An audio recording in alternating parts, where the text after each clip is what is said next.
on HVAC.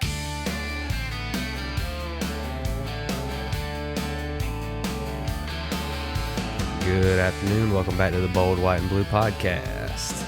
Oh, yeah, it looks nice up here today. We got cleaned up a little bit. You did. People can't see it, but it just feels a little better. It smells better up here. Smells better. Yeah. I didn't know. It smells like wood. Yeah. I didn't know how bad the floor was until I took like a Swiffer to it. You were being a good steward. I was doing something. You're being a good steward. That's what actually I wanted to talk about today. Are you good with that? Sure, yeah. So, man, that's actually kind of funny because, around here, that's what we've been doing this all week. Like, everything's got a place and trying to take care of everything. When you run a business, and most of you know, it's, it might be a warehouse, it might be your office, it might be both, it might be trucks, fleet, tools, equipment. Man, it work never ends. I was telling my wife the other night, I said, it just feels like the more I do, the more I have to do. It just never stops. But it gives me a great feeling, though, when it's all, moving in the right direction. Yeah. It's kind of like a slow flow of effort. The slow flow. Slow flow of effort. Yeah. So, man, how you been? Doing good. Doing good. Didn't it bother you too bad, did it, to hit them floors? Nah, I got it done.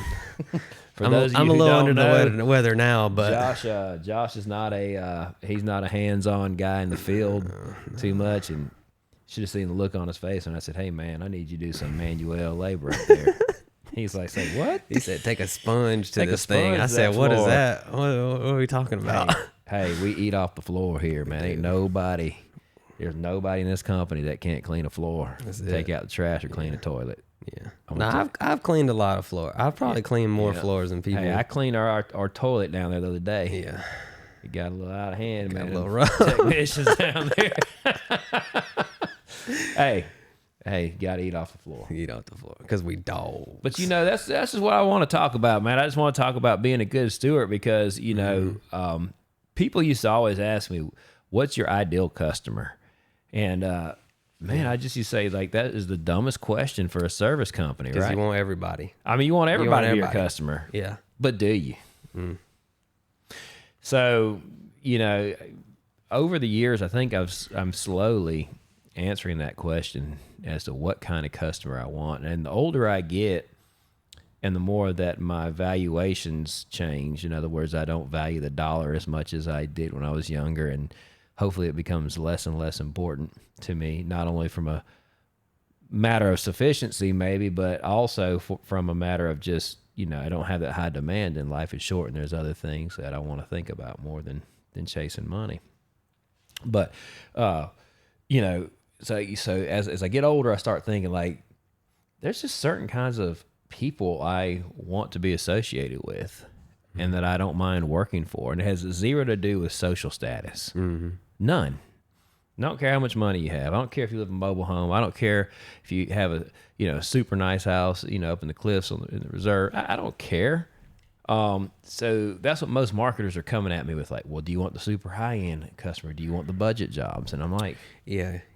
Usually that is how marketers approach it. It's like and this is giving people a peek behind the curtain for how marketing companies operate, but they're like, what income amount do you want your targeted family to have? Yeah. And it's all focused on, like, how much money do you want that household to be worth, basically. Yeah. And you're saying no more. I don't think that's a metric for us.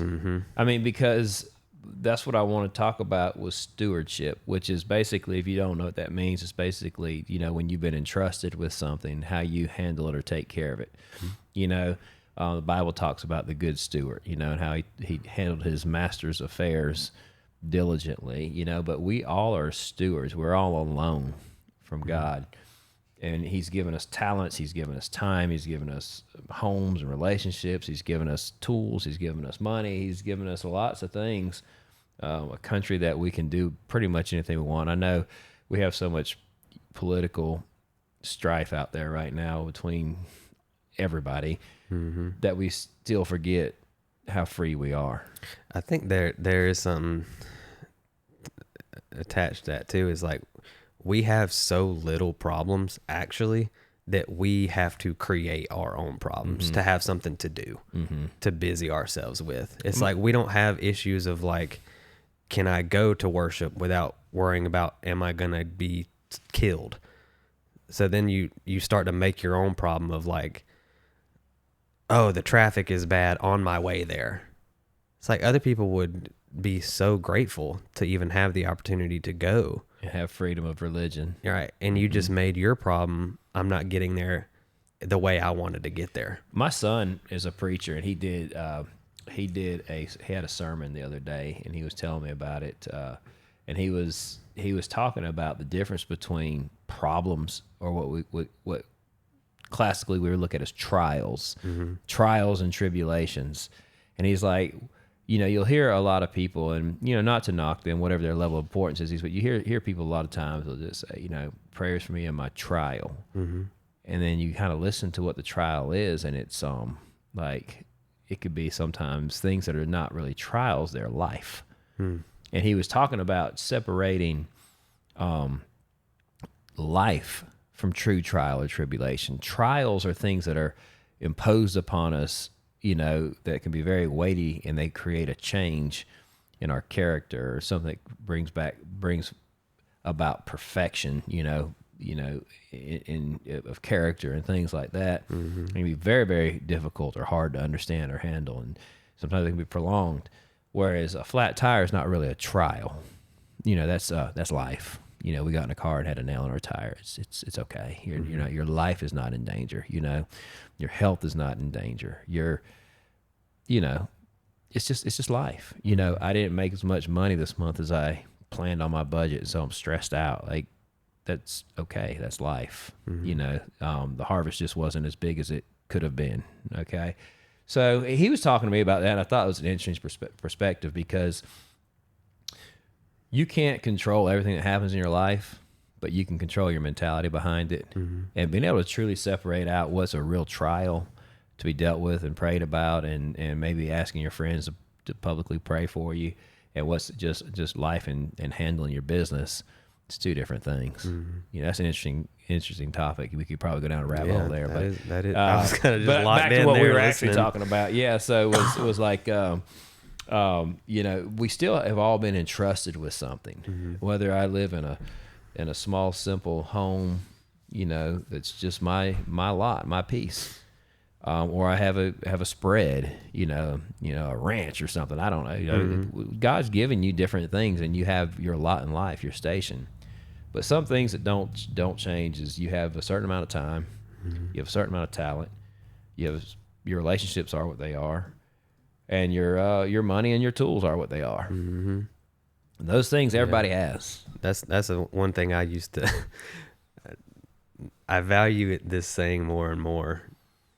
An old teacher of mine, he would say, if somebody said, I don't have time," he would shut that down. He would be like, "What was that? No, you didn't make time. There's a difference. You have all the time that everybody else has. That I don't have time is never a valid excuse with him. It's like, well, you didn't make time. Your priorities were askew, you know." Yes. So thinking about that even now more so is like, man, he had some wise words there. There's a lot of truth to that. Yeah. How we utilize our time is mostly the problem outside of just having time. Now, there are times that I really think there's not enough time in the day, and I've kind of laid it all out there, and man, I just need more time. But usually by that time I'm pretty exhausted. So God has this great balance. Yeah. Where our batteries kind of wear out, and you have to sleep and have to eat and have to. Could you imagine? Yeah, just not machines, not sleeping ever. Yeah, that'd be a nightmare. I think. I don't know, man. Like on the earth, if you just when it's a full moon, that's how I operate. About 3 days before the full yesterday. Moon. Super moon. I think yeah. So I'll sleep on the day of the super moon or the full moon. It's the 2 or 3 days lead up to it I start to get restless. But I think my brother has a theory on it, and my wife has a theory on it, but. I don't know. At least on the earth, like I know that things will change, but on earth, I think that hard reset is very necessary to keep people sane, to keep everything moving in smooth order. Oh yeah, because you know there's something about the sleep that helps you to detach from things and wake up. I know you're exactly the same person as 8 hours before, but you do wake up with a fresh perspective. Like, oh, what they did to me really wasn't that bad. I should probably just be like, it's fine, and just let it go. Right. But if you never slept, like, imagine the grudges people would build up if they never went to sleep. If they never had a reset. If they never had a reset. Never had a reprieve. Ooh wee. Stuff like that's where I was like, I like that aspect that it's factored into what we do, because it does help with so many things like that, to just take a step back, take a step out, like literally, like you're, see ya, and just wake up. All right, it's a new day. Let's take it now. So taking it now from today, I'm gonna have to say that when I was 25, my customer type was one way. Mm-hmm. When I was 35, it was another way, and now that I'm closer to 50, it's a different way. Mm-hmm. So my customer type, everybody's waiting to hear my customer type. Do you want to walk through each one, what it has been, like from? Sure. Just to add more anticipation. Hey, look, man, at 20, wherever I could find, if you had a wallet and it opened, you had a wallet and it opened, hey, you just tell me what you want to do. You just point. Yeah, I'm in action, man. Yeah, that's a young man's game. 35 for sure. It was high end. I was building houses and stuff, and I really targeted, the high end builds and customers. And it was probably the best thing that I could have ever done, because I met a lot of great people, a lot of cool business stories. Matter of fact, one of the biggest, prettiest houses I ever built back then, I should have been my sign, but anyway, it was for a guy who owned an HVAC company down in Florida. He built a house up in the cliffs, and he was just a tradesman, I built another one for a builder that told me, said all my tradesmen were the ones who have more money than I do. And I was a slow learner, man. The more I look back, I'm like, so many signs pointed to a good direction in my life in my youth, and I just kept on walking right by them. I mean, at every level, man. People say, I took an IQ test the other day, just one of those little things, and it said I was smarter than, 90 or 95% of people. And I don't know if that's true or not. It's just one of those little quiz things they do. And I was looking at it, and I said, boy, I don't think they got this right, because when I look back at all the dumb stuff that I've done in my life, I am of low intelligence when it comes to the way I lived in my youth, but all that serves a purpose. And that's why I tell my young guys, my boys, I say, go play your sports, man, lift your weights, wear your cool jewelry and your hair cut the way you want to. I said, hey, glory in your youth and your strength. That's what you're here for right now. I said that the old men glory in their wisdom, because we can see the end of all that. We know where that's going. Yeah. Nowhere. Jewelry breaks. Nowhere. It fades. Yep. Yeah.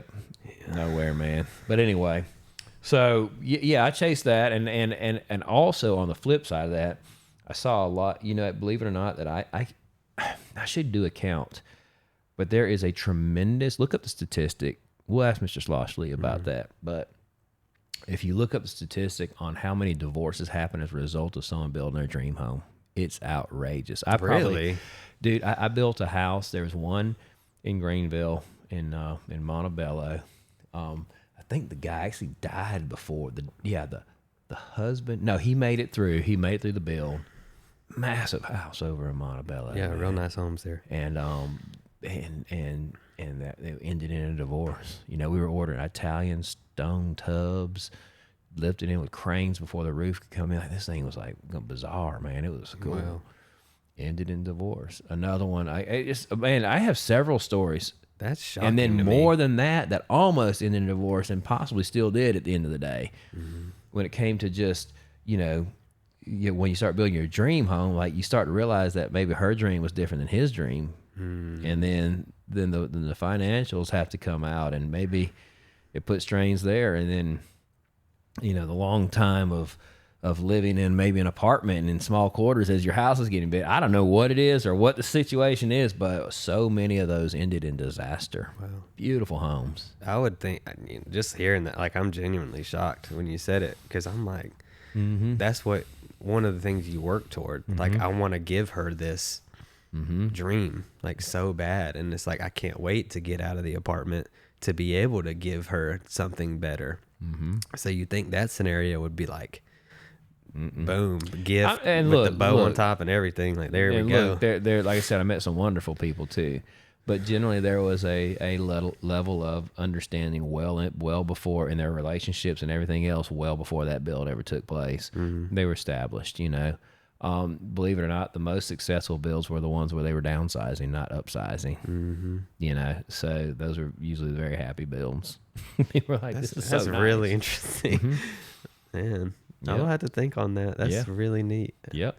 Yeah. So, do you think there's something there that's deeper? Like, once you get that thing, like whatever your Moby Dick, you know, white knight horse, whatever type, you think there's something there? It's like once you get it, you realize like, oh, I'm out of purpose now. Like I'm out of juice. Yeah, if that house has been what you strove for your whole life, then yeah, you're gonna be disappointed with it.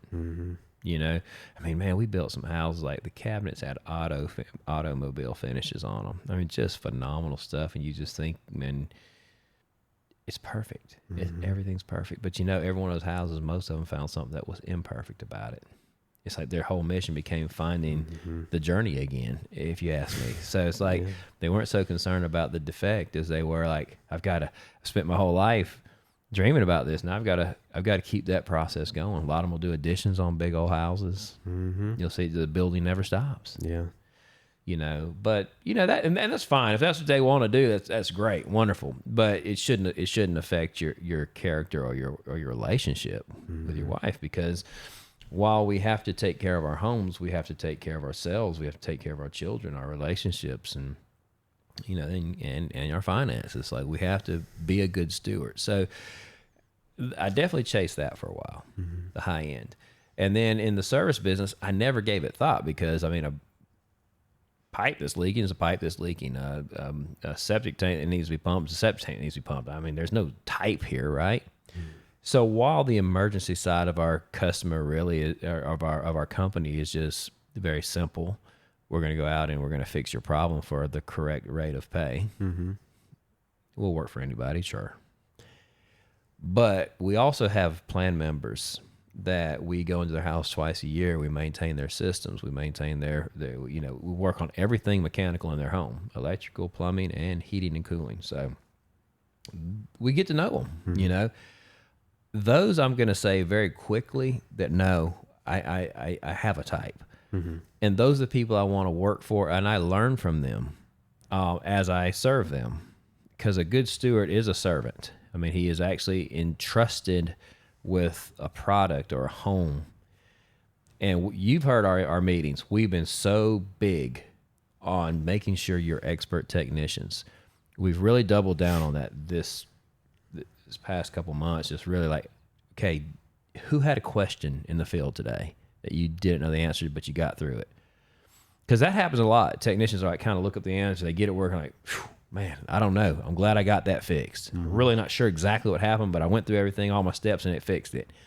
Well, that's not understanding. That's luck.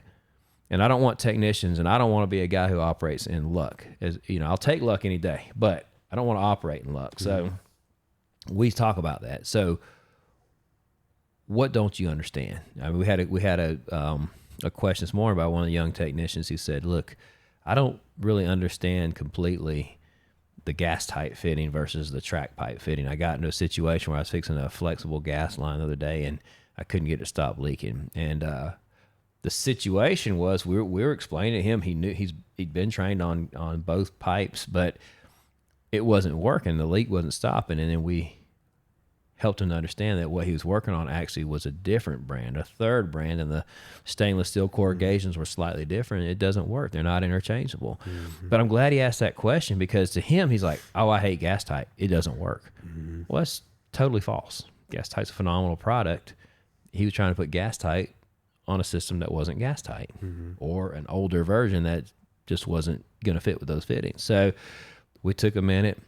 Anybody who had a question on gas tight, we walked out the truck. Were you there this morning? We did that. I was in the marketing meeting. Oh, so we walk out the truck and we take a short piece of gas tight, a short piece of track pipe, And we actually do a little lesson on that. Any questions? Do you have full understanding? Yes. Now, when you guys go out and pressurize this, how to pressurize it, how much pressure. We went through all the specifics to give understanding.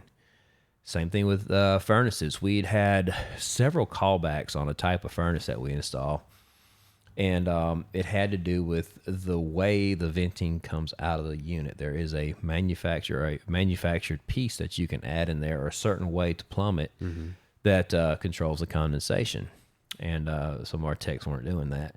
So we taught a class on it. So, hey, look, guys, fully understand why this is happening.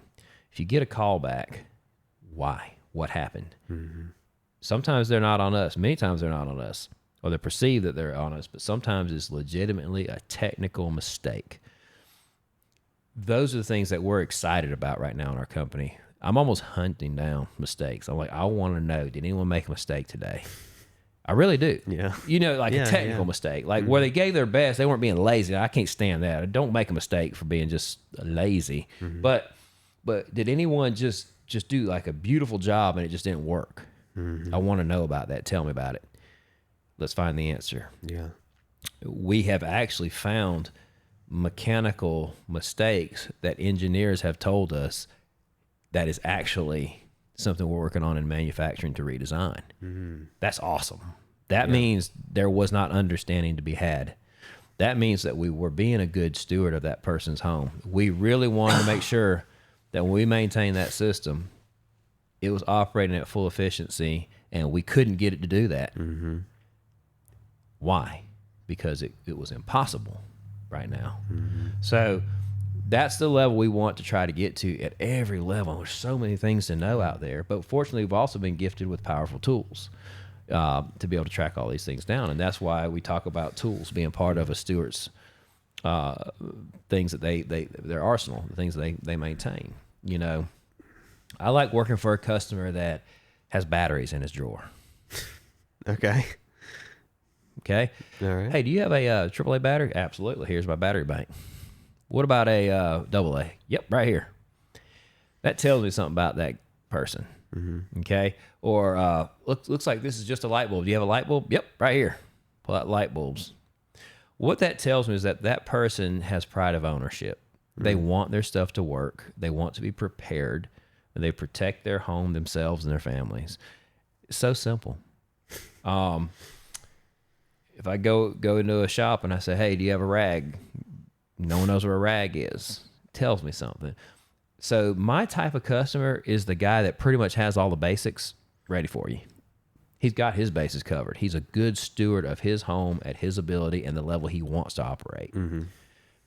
Because that tells me that he's not going to accept haphazard work. He doesn't want the cheapest rate. He doesn't want a Band-Aid. He wants functioning items in his home. That's my favorite customer.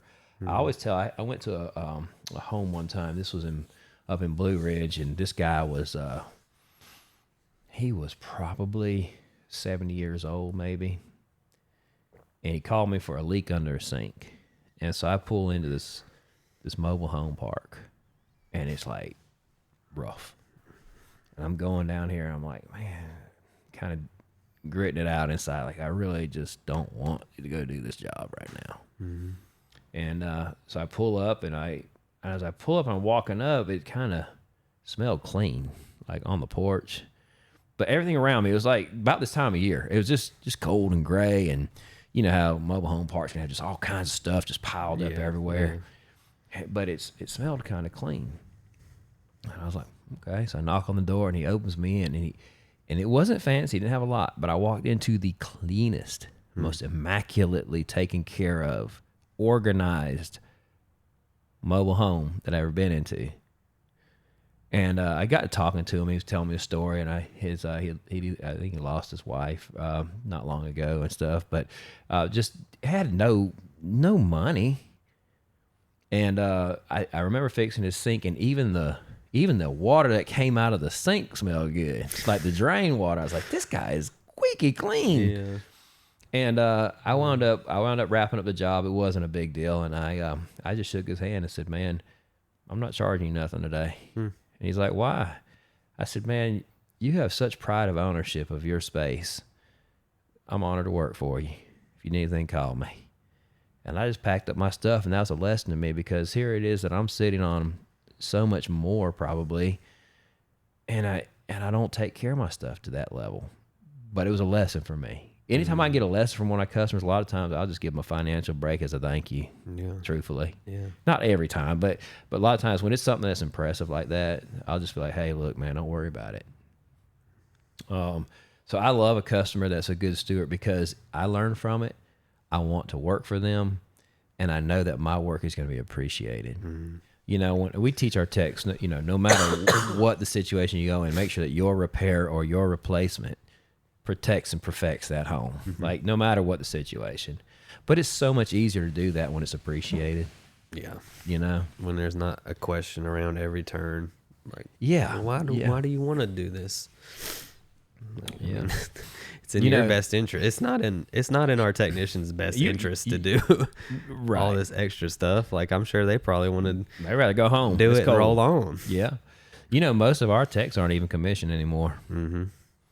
So they have zero motivation to upsell a customer anymore. Mm-hmm. It's literally their pride and their conscience. And that's what we've really focused on, is developing a conscience, because, you know, we have good guys, but you can educate your conscience as to what's acceptable or what's not acceptable. If you work for somebody who always says, that's good enough, man, it works, it rolls.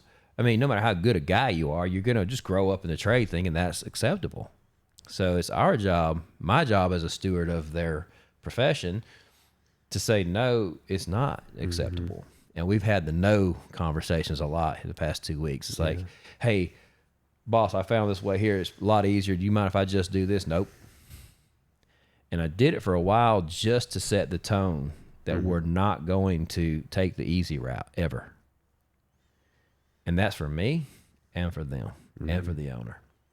Because if we're willing to hit the hardest route, then everything else that the owner wants or suggests is easy. Yeah. You know? Because even that guy you're talking about, that is such a level of conscience there. Mm-hmm. He doesn't have probably the nicest things. It's like, the things I do have, I'm going to treat the nicest. I'm going to take care of it as if it is like a Rolex or something. Like, I'm going to put my Timex back in its little case or whatever, and polish the front and the back, and can make it, not even if it's not a Rolex. I have a story. You know? I have two stories I'm gonna tell right now about great stewards. And I guess maybe part of me has a deficiency in this, and that's why I gravitate to these guys and really appreciate them. But I have a story about it. When growing up in South Georgia, it wasn't a lot of money down there, and these two guys, I don't know what their level of income was. One was a retired Army guy. I know he didn't have much money.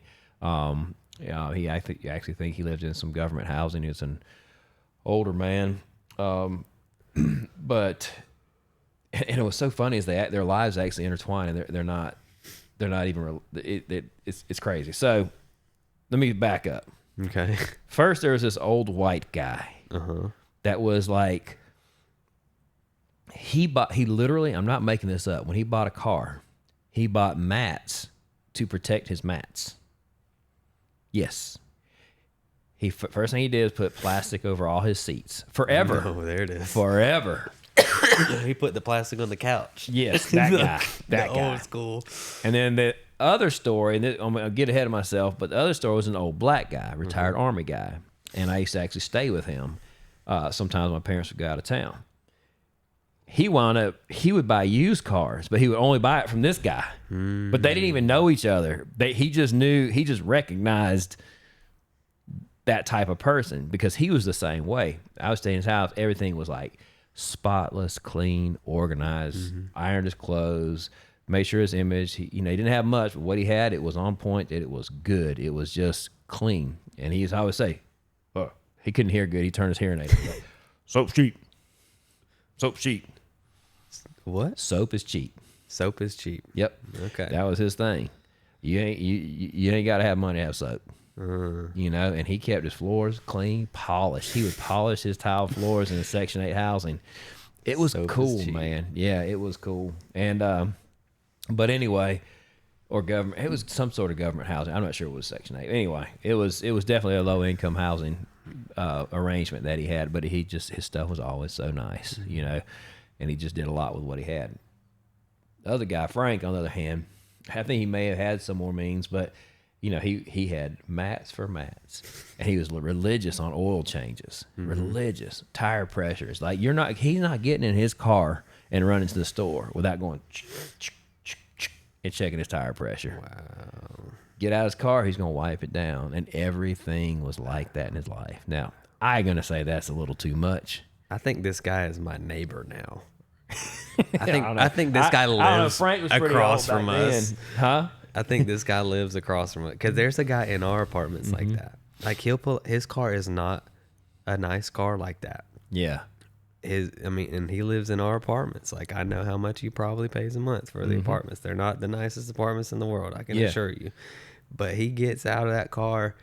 I mean, I've walked out there many times and he's hitting that thing with a rag and like man, this guy's keeping up on it. Mm-hmm. You know, there's just so much inside of yourself when you just take care of your stuff. You know, you've seen me.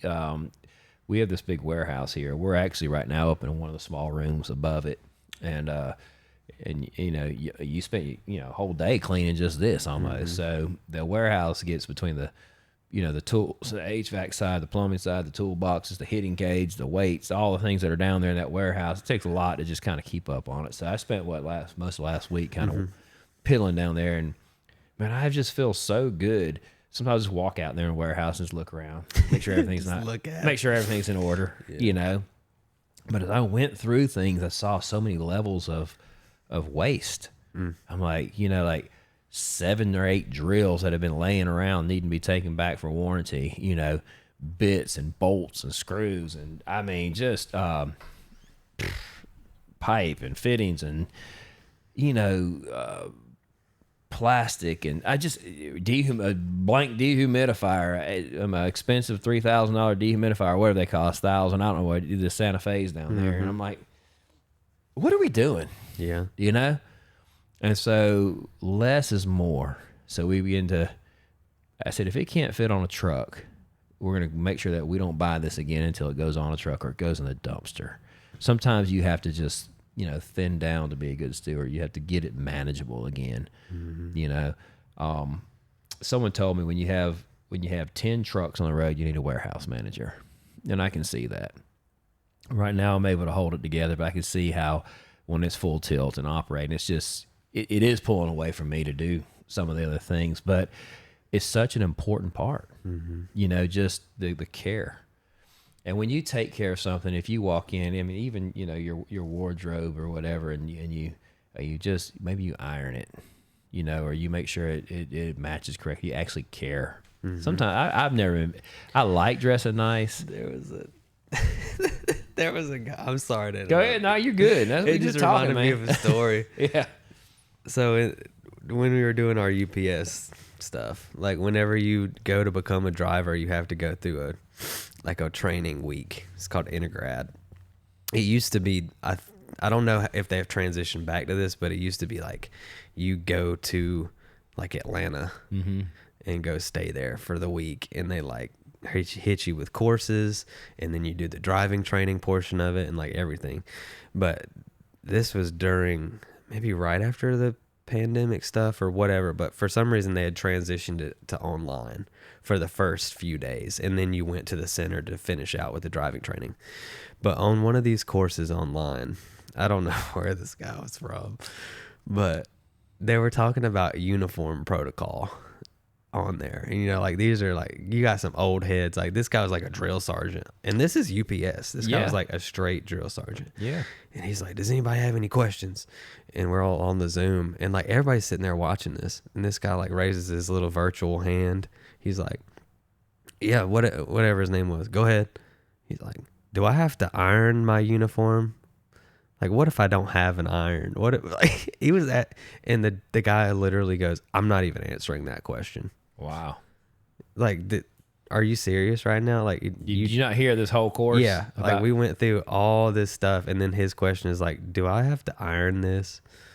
What if I don't have one, or something like that? Like, he didn't know. And he's like, no, I'm not even bothering with this. Yeah. I'm pretty sure he wanted to be like, matter of fact, just go ahead and get off the call. Like you're not going through it. But even that, like companies like that, and they used to be like a lot more military. Like you could see a lot of carryover. I'd like to know the origin of that. Like maybe somebody came from the military to help start UPS or something. Well, but I would imagine a lot of that stuff is shared, just the logistics and that. And I'm sure there's some collaboration there somewhere, both ways. But I mean, I was sitting there and I just had to like hope nobody's looking at me on my screen reacting to that guy. You weren't sitting there in your boxers with your suit on, were you? Okay. No, you're not. I've never pulled that. You've never pulled that one? Just the camera. Just the camera outfit. Camera from Hero. Yeah. Bottom half pajama pants, top half. Yeah, no, that's just crazy. Business in the front, party in the back. That's just not being a good steward there, is it? Yeah. So, man, when it comes to, appearance or just taking care of your things, there's just such a wonderful amount of self-worth and self-respect that comes from that we can teach young guys and remind ourselves of going into even finances. Finances are very similar. I don't have the money for that. That's kind of right up there with time for me, because my text will say, I need a raise. I'm not making enough. I can't hardly pay my rent. Okay, well, I go to work with you and I jump in the truck and I'm like, I got to go get something to eat, and so do you. Are you packing your lunch? Do you eat out every night? I mean, sometimes the technicians spend $20, $30 at lunch. Do it again at night, at dinner or more. And then families, and like, I never could do that. Like, we had to cook dinner. That stuff would eat breakfast. So there's so many things that that you can say, do you have the money for it, or do you choose to use your money in a different way? You could, if a guy were to just eat breakfast, lunch, and dinner at home and eat in a moderate way, that discipline alone, he could drive a new vehicle. 100%. If they're coming from eating out every meal? If they're coming from eating out every meal. That stuff adds up. Oh, yeah. Even the gas station stops add up. Not like getting gas, but like I'm going to run in Spinks real quick and get like a Red Bull and a bag of chips and a pack of gum. You work 22 to 23 hour days a month. You can spend $50 to $100. Most of them spend close to $100 a day on food, whether they know it or not. Snacks, drinks, bottled water, Cokes, Primes. They don't realize it because it's $10 here at the gas station over here. Yeah. And then eating out for at least 2 of the 3 meals. They close. Let's say 80. You get $1,600 a month, just minimum for a one or two guys. Not counting if you have a family. Now you still have to buy that food from a grocery store, but when you make a meal, that's usually good for leftovers, usually 2 or 3 times.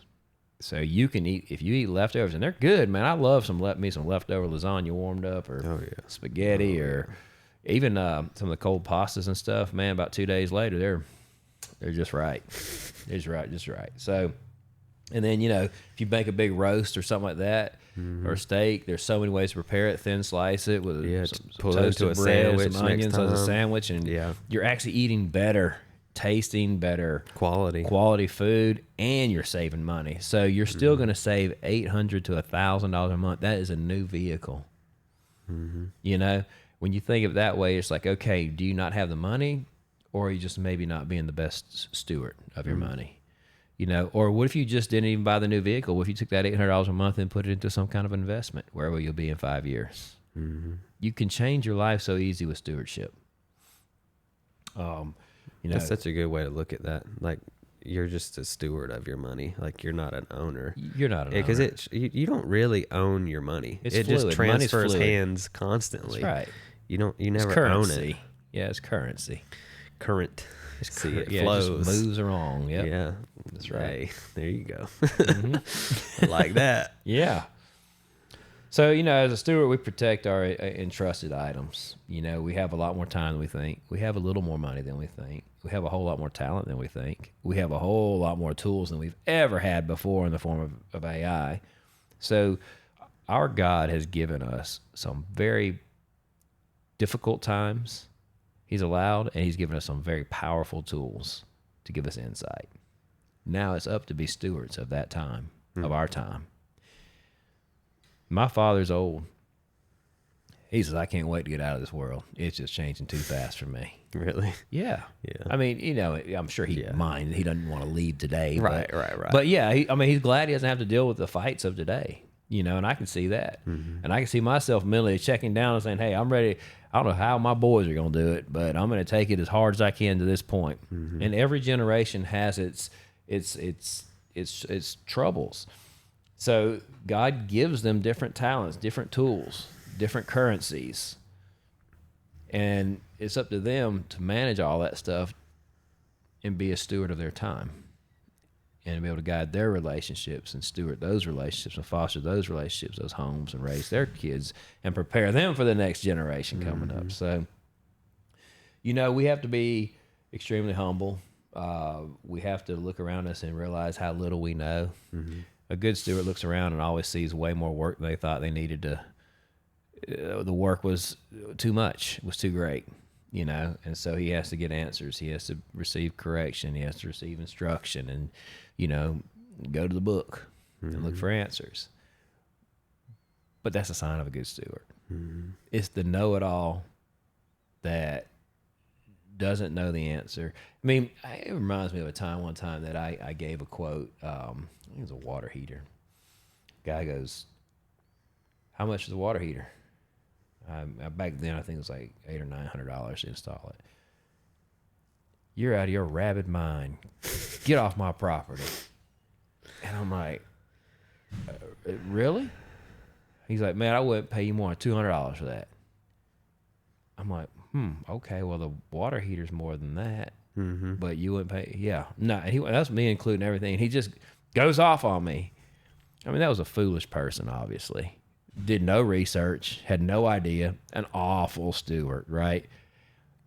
That's why you want to know who your customers are. You want stewards to understand the cost of goods, the cost of labor, that understands your position as a business owner, that appreciates your time and effort. You don't want a customer that's out there tire kicking and has unrealistic expectations. There are absolutely customers that are literally looking to abuse a company. That's as where sad you're as that talking is. about that. The negative keywords, like you were telling me about, definitely plays into that. Yeah, that's a little key tidbit. For you guys who use a lot of Google Ads and things like that, you make sure that you have your negative keywords built out just as hard as your keywords that you're trying to advertise. So you want to remove keywords that excite those types of customers. You want keywords that appeal to stewards. People want to take care of things. They take care of their business, take care of your relationship. See, that's the key. Like when you have a customer that's excited to call Ace, we had one call say, "I know you think we're making up a reason to call you every week or something." Remember, who was that? It was just somebody the other day. I don't know. It was just told Madison, said, I know you think we're trying to come up with reasons to call you every day or every week or something like that. She's like, but it's just been crazy. This stuff has happened. Well, those problems had been there at the house. But what happened, because it bothered them, they wanted to get it fixed. They really didn't have that outlet. They didn't really have that trust with anybody. They really didn't have the communication, whereas there's many companies that could do it and fix it for her. She didn't have that confidence level with them like she did with us. So once she got that confidence level and we all got on the same sheet of music and we had a goal together, it just flowed. Like she had so much she wanted to do and just kept going and going and going. And she was excited for that. That's a good relationship. They have things they want. You want to do the work. Right. It just works. And the customer you have too it relates straight back to the, not theory, whatever, but how you talk about where your close friends are who you are. Your customers are who you are as a business. Like that, really, the business doesn't represent the business as much as your customers represent your business. I've seen inside of plumbing trucks at the supply house. You back up, you open your door, you're loading a water heater or whatever. Companies will look inside your truck, you look inside their truck.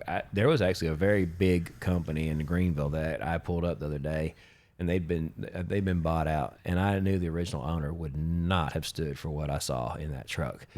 Man, that door opened up once. I mean, outside it looked good. Those back doors opened up. I mean, there was stuff falling all over there. They were digging and rummaging through stuff, and I was like, whoa. That I mean that is not. There is no way that's going to be a long-term answer for anybody. Well, that thing needs to roll to, underneath. I don't know what they need to do, but those are just Band-Aid repairs only.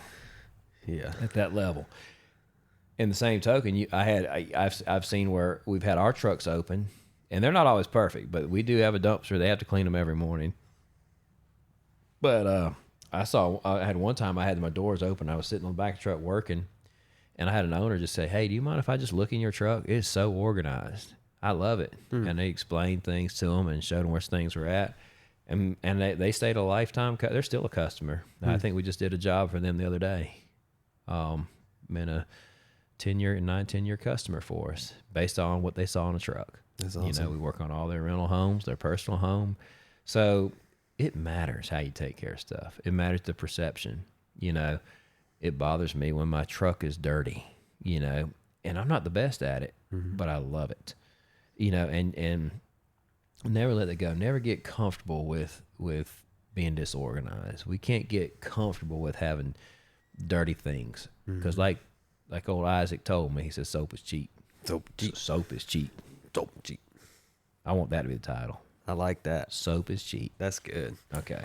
So anyway, yeah, man. So like a good steward on a home, like what would be some things that would bother a good steward? A drippy faucet. Yeah. Do you hear think, think, think, think in your tub from the shower head dripping all night long? Yeah. A good steward would fix that. They'd say, "Hey, I got to change the cartridge out in that tub. It's cheap. Let me just stop that." Because one drip turns into something bigger. Next thing you know, it's next thing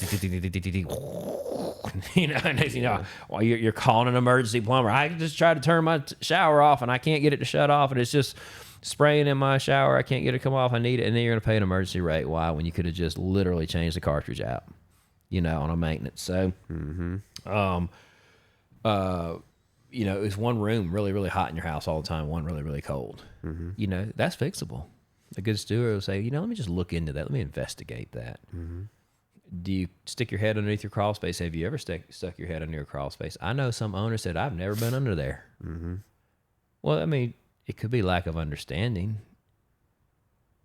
But once do you stick your head under there? That's why we do crawl space encapsulations, right? So it's easy to flick a light on. If you're a good steward, you don't have to crawl under there. You can flick a light on. You see all the way to the back of your crawl space, and it looks good. We use white so it's reflective and you can see. So you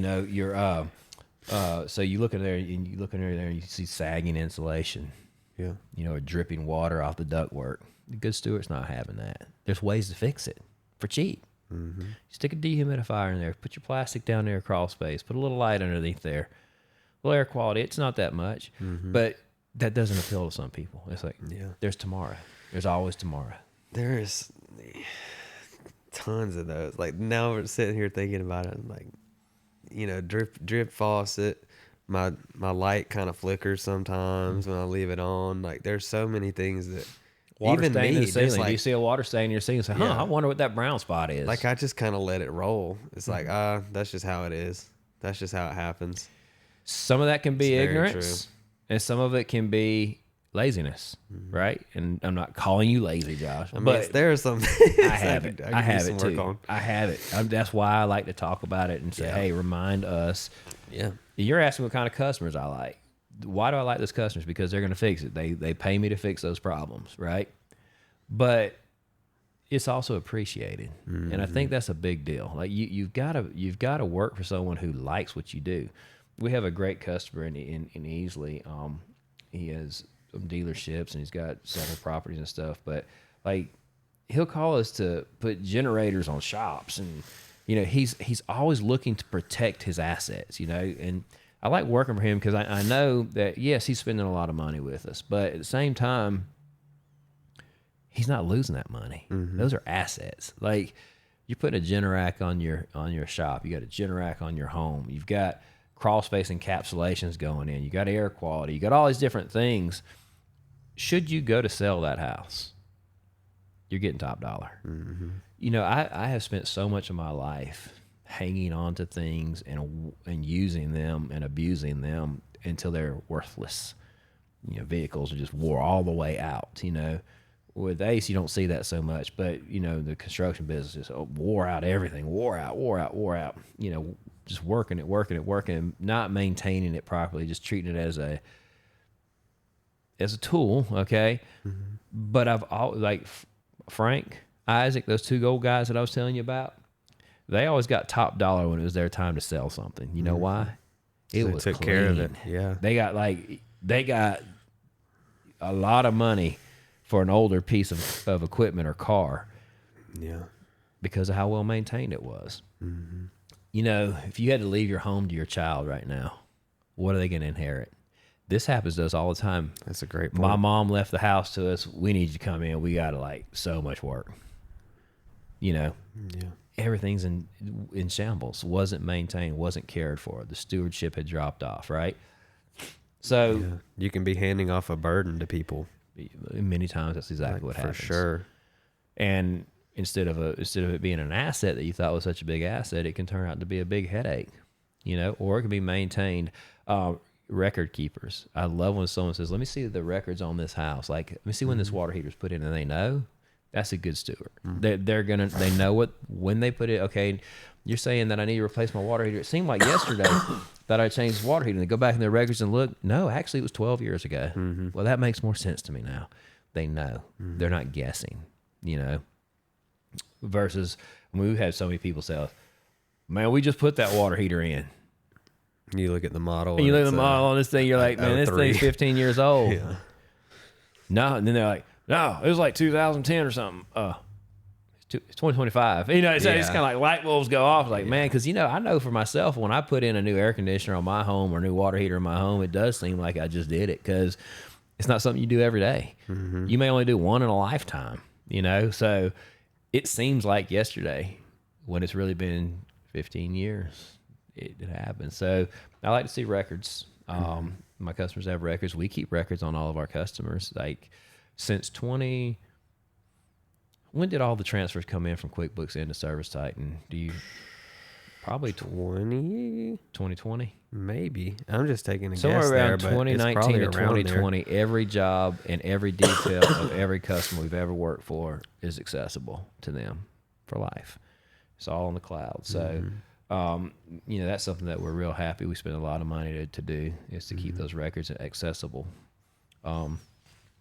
I wasn't the best at that prior to 2020, but we are now.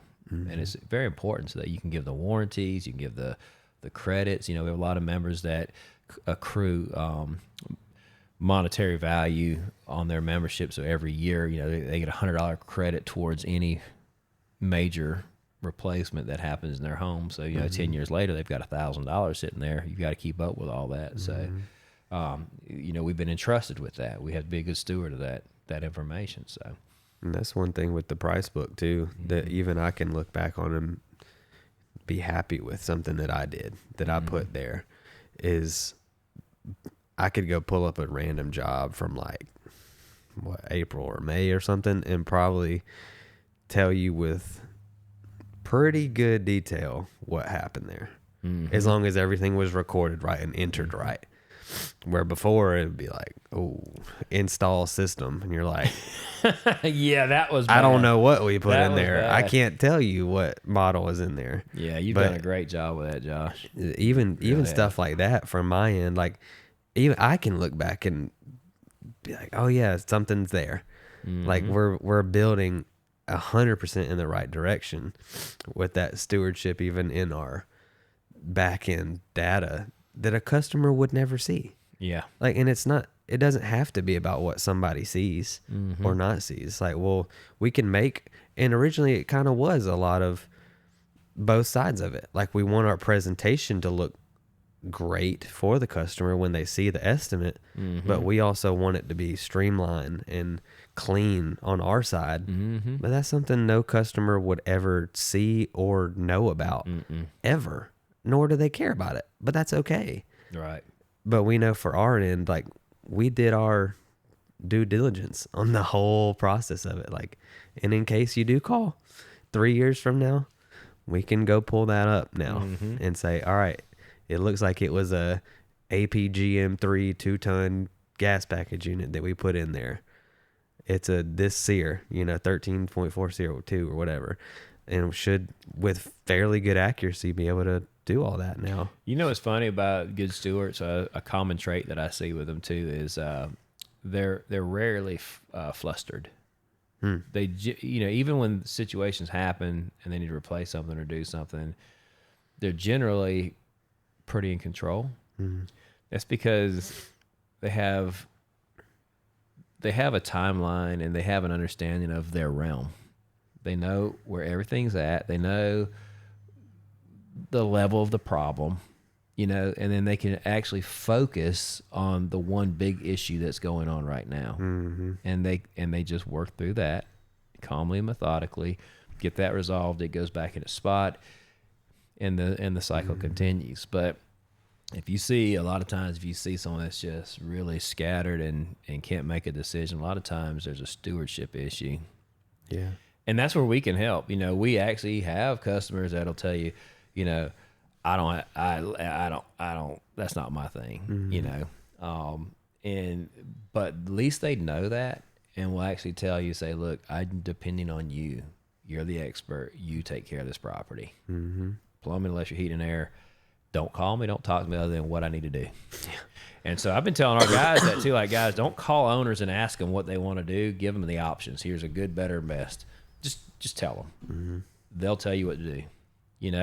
If they ask you what you would do, you absolutely tell them what you would do, and they will do that. And just be blunt, be factual, present the photos of the finished work. It's that simple. Yeah.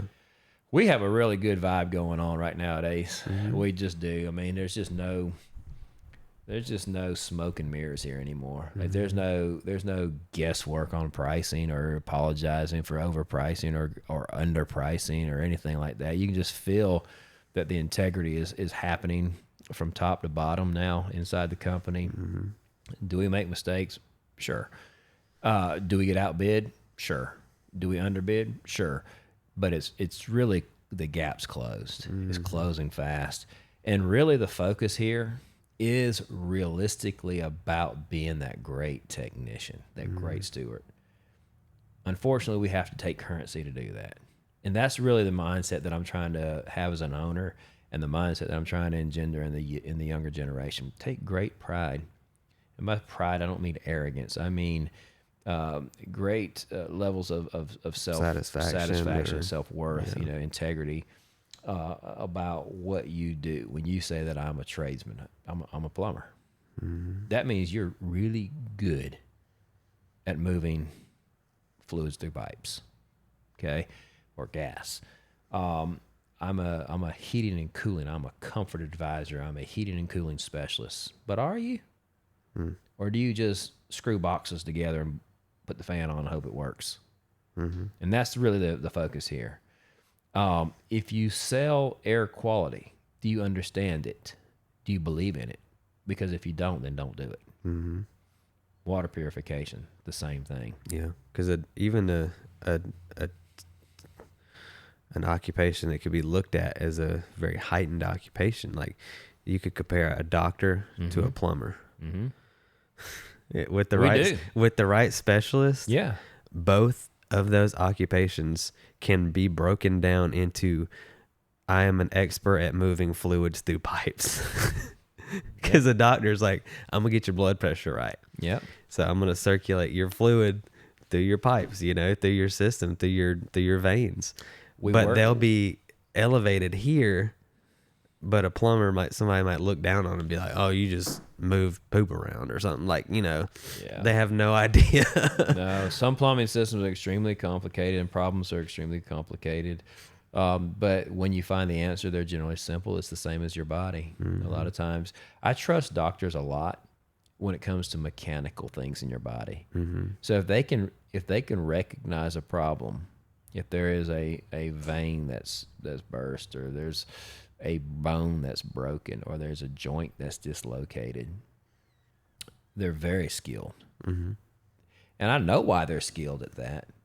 It's because they do the same thing that I do. It is the same thing, just more fragile and much more liability there with a human life. But but on a technicality, I can fix a broken bone. You can set that bone and you can screw it, you can tape it, hold it, and then let God do His work. I don't. Where I lose a lot of confidence is in the nervous system, the mind of a human, and trying to patch the body with illnesses that are like cancers and diseases and things like that are much more complicated and involved, and they do the best they can with them. But there's so many similarities between a good old fashioned doctor and a mechanical tradesman. There really are. And we work for a lot of doctors, and we explain things to them, and they understand it very easily when we start talking about how it actually works. Even a sequence of operations inside of a gas furnace or a tankless water heater, they get it because it's very similar to how our body has a sequence of operation. Right. Like your electrical system in your home, like that's your nervous system, and nerves fire here and there to make this do that over there. And then when you turn the water on, it comes out of the spout. That's your circulatory system, and then when you poop, that's your drain system. In your home. So there's similarities for sure. Yeah. Speaking of that, did you hear about one of the guys pulling the pajamas out of the toilet this week? Yeah, we talked about that. And then another one pulled a fork out. See, the pajama, I told you the pajamas I get.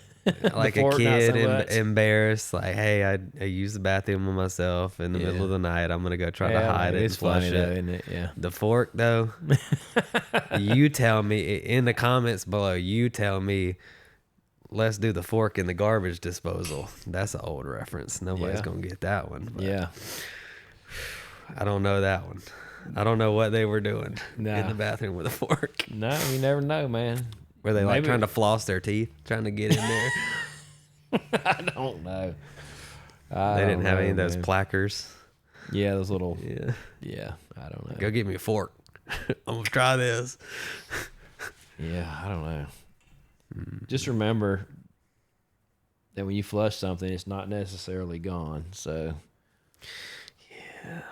if you have a septic tank, it can be found. That one story too. That one stuck with me. Where you said the spouses are fighting. Yeah. That's crazy. I went home. I was like, hey, I got a story for you. This one's pretty good. And what'd she say? She was like, oh no. Yeah. It's like, yeah, they found out for sure that way. That's funny. Yeah, it's crazy, isn't it? Just a mess.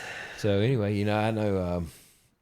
I think you said you had the rest of the equipment coming up for the second set. Yes. The only thing we're waiting on is the new board to be able to, because this a little tech talk for people. Okay. This board will only hold 2 microphones, only 2 XLR ports. Okay.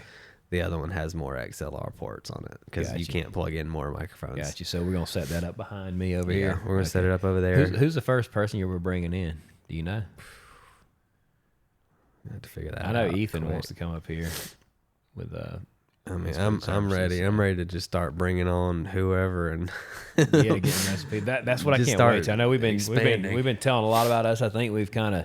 Everybody should know our philosophy on the way we operate, and hope all of our listeners know that we don't advocate being perfect at all. We just talk to you about our stuff every day, what we're doing, and how we're accomplishing it. So I hope everybody's enjoying this. I'm probably going to wrap up and jump off here today. Got some leak detection to go do, and try to take care and be a good steward of somebody else's home. All right. Yeah. Appreciate it. We'll be back hopefully on the other set next time. We'll see who's in the third chair. Yeah. And maybe an ACE team member, and maybe somebody from the community, but I'm hoping that'll be next week. Keep it rolling, Josh. Doing a great job. Thank you, everybody. All right, thank you.